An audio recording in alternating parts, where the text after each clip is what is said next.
बिस्मिल्लाहिर्रहमानिर्रहीम। अस्सलाम वालेकुम दोस्तों, welcome back to another video. आज की वीडियो काफ़ी अमेजिंग होने वाली है। आज की वीडियो है टोयोटा एक्वा या प्रियस सी के ऊपर। का प्रॉब्लम यह है कि गाड़ी के कम्बिनेशन मीटर यानी कि इंस्ट्रूमेंट क्लस्टर के ऊपर एक बार चलता है और उस बार को कहा जाता है eco and EV drive monitor. Simple words, ये हमारा ड्राइव मॉनिटर होता है जो हमें EV, eco and power modes के बारे में बताता है। और जब हमारी रीजनरेशन होती है तो उस टाइम पे ये हमें चार्ज के बारे में बताता है कि कितनी रीजनरेशन हो रही है। कार के अंदर प्रॉब्लम ये था कि इसका ड्राइविंग करते हुए ये बार वर्किंग नहीं कर रहा।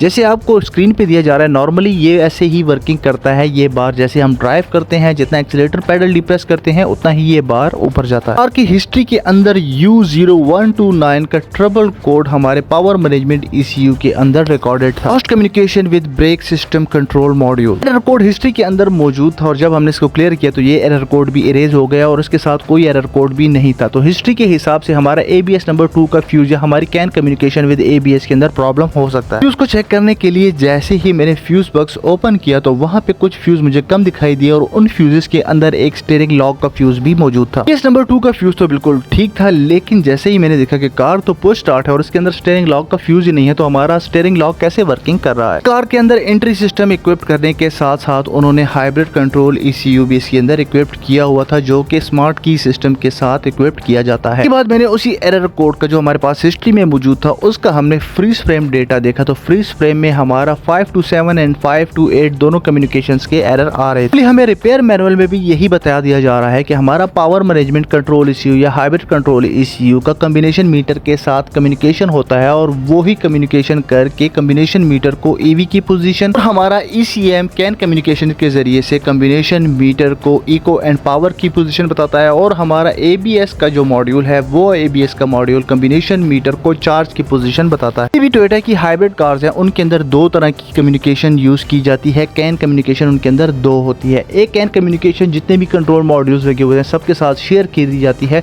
जिसको कैन कम्युनिकेशन बस कहा जाता है। इसी कैन कम्युनिकेशन बस के ऊपर हमारा कम्बिनेशन मीटर, एंट्री सिस्टम, ये सारे सिस्टम्स इक्विप्ड होते हैं। जब भी कार को पुश स्टार्ट किया जाता है तो पुश स्टार्ट के एक सूट होता है हमारा पावर मैनेजमेंट इंजन का और हमारे ABS मॉड्यूल का। तो इस कार का ABS का मॉड्यूल भी इसके अपने पार्ट नंबर का नहीं था। इट्स मीन कि वो चेंज किया गया हुआ था। तो मैंने इसको, जो इसका जेन्युइन पार्ट नंबर होता है, उसका ABS बाय टेम्पररी लगवाया और उसको लगाने के बाद कार को जैक के ऊपर लगा के इसको ड्राइव किया और जैसे ही इसको ड्राइव किया तो इसका जो बार है वो आ गया। भी हमारी हाइब्रिड कार्स होती हैं, उनके अंदर दो तरह की कम्युनिकेशन होती है। एक होती है V बस जिसके साथ तमाम मॉड्यूल्स कम्युनिकेटेड होते हैं और दूसरी हमारे पास होती है सब बस। ये जो हमारा इंडिकेशन है जो मीटर के ऊपर शो होता है, ये बैक एंड में सब बस वर्किंग कर रही होती है। तो यहाँ पे आप सब बस को देख सकते हैं। इसमें हमारा ABS कंट्रोल मॉड्यूल, हमारा पावर मैनेजमेंट और हमारा ECM, ये तीनों लिंक्स होते हैं। दो टर्मिनेटेड रजिस्टर्स हमारे ECM के अंदर और हमारे पावर मैनेजमेंट या हाइब्रिड कंट्रोल ECU के अंदर लगे होते हैं और वो जो हमारा ABS है वो उसी कम्युनिकेशन के साथ लिंक होता है। तीनों मॉड्यूल्स ये डिसाइड करते हैं हमारी सब बस के ऊपर कि उन्होंने V बस के ऊपर क्या इंफॉर्मेशन प्रोवाइड करनी है और उसी इंफॉर्मेशन को हमारा कम्बिनेशन मीटर लेके उसी से हमारी जो डिस्प्ले होती है वो वर्किंग करती है। अब दोस्तों, इसके ऊपर जो एरर कोड था वो तो हिस्ट्री में था, क्योंकि जिस भाई ने भी इसके अंदर पहले वर्किंग की है तो उसका अपना ABS उसके साथ मैच नहीं था, इसलिए उन्होंने ABS का जो कंट्रोलर होता है, जो बोर्ड होता है, वो उन्होंने किसी और गाड़ी का उसके अंदर लगा दिया था। उसकी जो हैंडशेक कम्युनिकेशन होती है वो तो क्लियर हो गई।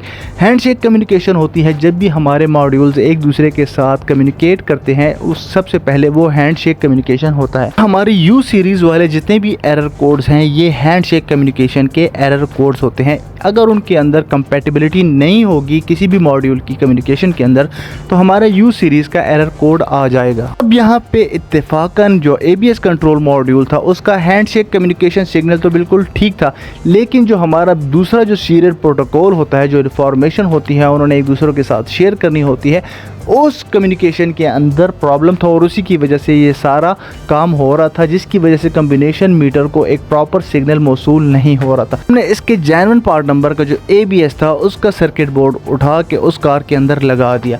तो ये थी सारी इन्फॉर्मेशन जो मैंने अपने भाइयों के साथ शेयर की। ये वैसे नॉर्मली तो जिस कार के अंदर किसी ने चेंजेस ना किए हो तो ये एरर कोड या इस तरह का मसला मसाइल आपको देखने को नहीं मिलेगा। उम्मीद करता हूँ ये वीडियो आपके लिए हेल्पफुल होगी, आपके लिए बेनिफिशियल होगी। वीडियो आपके लिए हेल्पफुल हो तो चैनल को लाइक शेयर एंड सब्सक्राइब ज़रूर करें। मिलते हैं नेक्स्ट वीडियो में किसी और टॉपिक के साथ, तब तक स्टे ट्यून। अल्लाह हाफिज़।